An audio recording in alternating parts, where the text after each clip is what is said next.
Hey everybody, it's Thea. Welcome to week 2 of the online course. Last night we had a really nice phone call. Not everybody was on the call, but for those that were, thank you. And for those that weren't, hope you can join us next time. It was really nice to put, at least voices to everybody and kind of get you all talking and connecting with you. So, this week, we're talking about the road inward. And really what this week is about is like crossing the threshold. I didn't use that language on the website, but it occurs to me now as I talk to you that that is one way to think of it, that going inward is really crossing a threshold. And it's not always a threshold we're 100% comfortable with. It can take some doing. It can take some pushing through resistance or creating some structure or really having some intention to make that space, to make that time, and to kind of enter into the murkiness of going inward. That's kind of what I want to emphasize in this video, is the subtlety of inward listening and how we're kind of not used to it. If you think about it in a way, the outer world is bright and noisy and busy, and it's easy to stay there. It's easy to stay distracted, whether our distractions are just all our responsibilities, which are important, whether they're things like, TV, social media, all those things that have their place in our lives. But going inward can be murky, shadowy, quiet, uncomfortable, just something we're not so used to.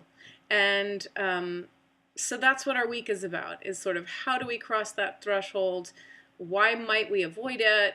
How can we make space and time for it? And what's there waiting for us, and why is it important? So here's a quote. I'm reading a book. It'll probably, oh no, it's not showing up backwards. You might know this book, John O'Donohue, Anam Cara, which means soul friend. It's called A Book of Celtic Wisdom. And here's from the very first page. It says, "Behind your image, below your words, above your thoughts, the silence of another world waits. A world lives within you. No one else can bring you news of this inner world. A world lives within you. No one else can bring you news of this inner world."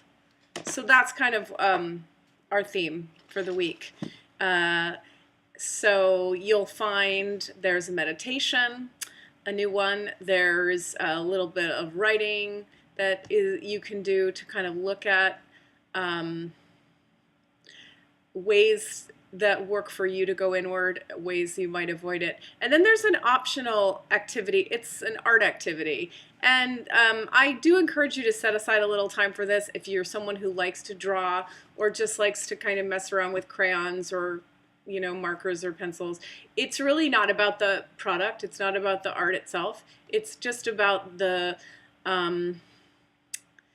exercise of making some time to reflect and to let something be expressed in a different way.